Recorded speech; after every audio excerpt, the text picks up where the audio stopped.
नमस्कार, मी शुभम सुरता L S Marathi आणि आता आपण लोट्यामध्ये उभे आहोत आणि लोट्यामधून आपण एक भयानक वास्तव तुमच्या समोर आणतोय। खरं तर कोकणातील प्रामुख्याने मेन महत्त्वाची जी जीवनवाणी माझी जाते अशी लोट्या एमआयडीसीमध्ये नेमका काय खेळ चालू आहे, हा खेळ आता इथल्या ग्रामस्थांनी उघड केला आहे। माझ्या पाठीमागे जर बघितलं तर सुप्रिया लायसन ही कंपनी आहे, एक नामांकित कंपनी या ठिकाणी आहे। पण या नामांकित कंपनीचा एक कारभार ग्रामस्थांच्या माध्यमातून समोर तुम्ही बघितलं तर अतिशय हानिकारक आणि घातक असं केमिकल ह्या कंपनीच्या भिंतीमधून येत आहे। नेमकं हे केमिकल कोणतं आहे हे कंपनी व्यवस्थापनाला अजून देखील माहीत नाही।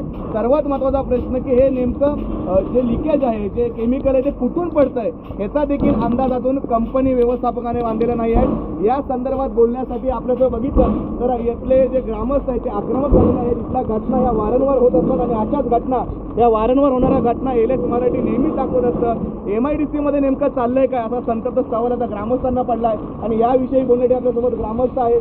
काय सांगा, नेमकं काय प्रकरण आहे, किती घातक केमिकल आहे आणि हा प्रकार कधीपासून सुरू आहे? आत्ताच माझे सहकारी विनोद चाके यांनी आजच्या घटनेची इत्थंभूत माहिती या ठिकाणी दिली। सुप्रिया लायसन कंपनीचा त्रास हा अनेक वर्ष पावसाळा सुरू झाल्यावर जास्त प्रमाणात असतो। आतून केमिकलचे काही नाळे ठेवलेले आहेत, ते 30-25 फुटाची भिंत बांधलेली आहे आणि या भिंतीला पाईप लावलेले आहेत आणि त्यातून आतून मुरलेलं केमिकल हे सतत बाहेर पडतो, नाळ्याला जातो। आज सकाळी पहाटे 6 वाजता हे पाणी रस्त्यावरून चाळींमधून शिरत असताना त्यांनी जेसीबी आणून खड्डा मारला आणि पंपिंगनी खेचण्याचा प्रयत्न करतात। वेळोवेळी ग्रामस्थांच्या जीवनाशी खेळ हा चालू आहे। मागच्याच महिन्यात नळाच्या पाण्यातून आमच्या योजना आहे, ही नळ्याची पाण्याची योजना देखील या कंपनीच्या गेटच्या पासून काही अंतरावर डीपमध्ये आहे।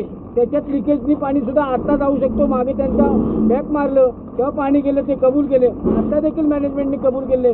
शासनाने याचं गांभीर्य लक्षात घेऊन या कंपनीवर ताबडतोब कारवाई व्हावी आणि आमची मुक्तता व्हावी, कारण आमच्या जीवनमरणाचा प्रश्न आहे। लोक भयभीत झालेले आहेत, तरी सुद्धा मालक या गोष्टीकडे लक्ष देत नाही।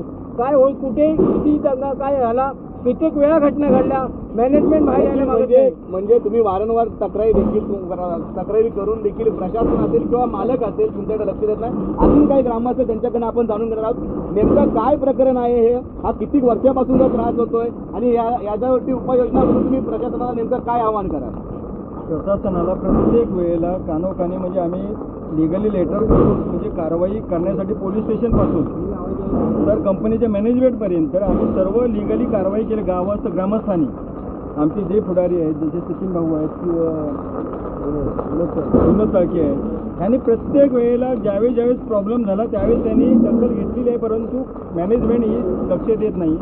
ते प्रत्येक टायमाला आम्हाला आश्वासन देते की आम्ही हे करू, आम्ही ते करू, काही करत नाही। मी गेली 10 वर्ष या कंपनीकडे फाईट करतो।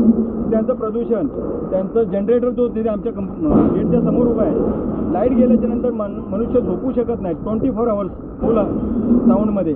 हे पाणी लिकेज केमिकल आहे, त्याची CETP जो टाकी आहे ती अंडरग्राऊंड आहे, ती पूर्ण आमच्या जो ओरिजिनल पाणी आहे। त्याचा त्रास काय होऊ शकतो पुढं? त्रास म्हणजे लहान मुलं आजारी पडतायत, कुणाला दमा होतोय, गॅस सोडतात, त्याच्यामध्ये दमा होतोय लोकांना। स्थानिक प्रतिनिधींशी या बाबतीत चर्चा केली आहे का? हा, केलेली आहे ना। त्यांचं काय म्हणणं आहे? त्यांचं म्हणणं एकच आहे की ही कंपनी लवकरात लवकर बंद हो। कोण आहे मालक, कोण आहे कंपनीचा? सतीश वाघ हे कंपनीचे मेन मालक ओनर आहेत आणि त्यांच्याजवळ गेल्याच्या नंतर ते डायरेक्ट आहे ना आमच्याशी न बोलता जे आमचे जे गावामध्ये जे सरपंच वगैरे आहेत, ग्रामपंचायत आहे किंवा MIDCचे अधिकारी आहेत, पोलीस स्टेशन आहे, ह्यांच्याशी ते बोलतात की आम्ही हे करू, त्यांना आश्वासन देतात आम्हाला सेटलमेंटसाठी। म्हणजे कसं आहे की तुम्ही काही टेन्शन घेऊ नका, आम्ही जे काय करायचं गावाच्या भल्यासाठी आम्ही करणार, जे म्हणजे मदत असेल जे काय असेल, परंतु हे कुठलीही मदत कुठल्याही गावचे जे रहिवासी आहेत त्याला करत नाही। नक्कीच या संदर्भात आपल्यासोबत बोलण्यासाठी अनेक अजून ग्रामस्थ आहेत। काय सांगाल, काय प्रकरण आहे नेमकं? गावाच्या रेषेवरती हे चाललेलं प्रकरण आहे। अनेक लोकांचे जीव या ठिकाणी धोक्यात आहेत, एवढं गंभीर प्रकरण आहे। स्थानिक राजकारण याच्यावरती कशा प्रकारे लक्ष देत आहे? स्थानिक राजकारणी कोण आहेत लक्ष देत नाही, पण दर पावसाळा आला की सुप्रिया केमिकलचं पाणी हे कायमचं बाहेर पडतं। आणि सतीश वाघ हा माणूस असा आहे ना, CETPला आता हा चेअरमन आहे, पण इथलं पाणी किंवा काय आम्ही असं पकडलं की पोलिसांना बोलवणार, MPCला बोलून MPCचे रिपोर्ट चेंज करणार। हे वारंवार या सतीश वाघचा आम्हाला त्रासच आहे। त्यामुळे आमची ग्रामस्थांची इच्छा आहे जर ही कंपनी आहे ना, ही कंपनी बंद करावी, नसेल तर सतीश वाघने मोठा बॉम्ब आणा आणि आमच्या वाडीवर टाका, म्हणजे आमची वाडी तरी सुटेल, नाहीतरी लोकही अशीच मारणार। हा सतीश वाघची एवढी मोजरी चालली आहे ना, पोलिसांचा बळ वापरून हा स्थानिकांना फक्त धमकवतो आणि असा बेछूटपणे पाणी सोडतो. त्यामुळे ही कंपनी बंद व्हावी अशी आमची ग्रामस्थांची इच्छा आहे. तुमचं काय म्हणणं आहे? आमचं म्हणणं एकच आहे, पिण्याच्या पाण्यात जर पाईपलाईनला पाणी केमिकलचं जातो तर आम्ही काय तो पाणी पिऊन हे व्हायचं का? आम्ही वारंवार त्याच्याकडे अशी मागणी केलेली होती, पण तो कुठला त्याचं लक्ष देत नाही तो सतीश वाघ. नक्कीच जर बघायला गेलं तर सर्वात महत्त्वाची घटना या ठिकाणी घडलेली आहे.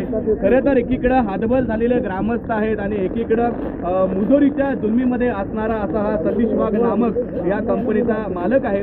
एकीकडे भाजप नेते प्रमोद जठार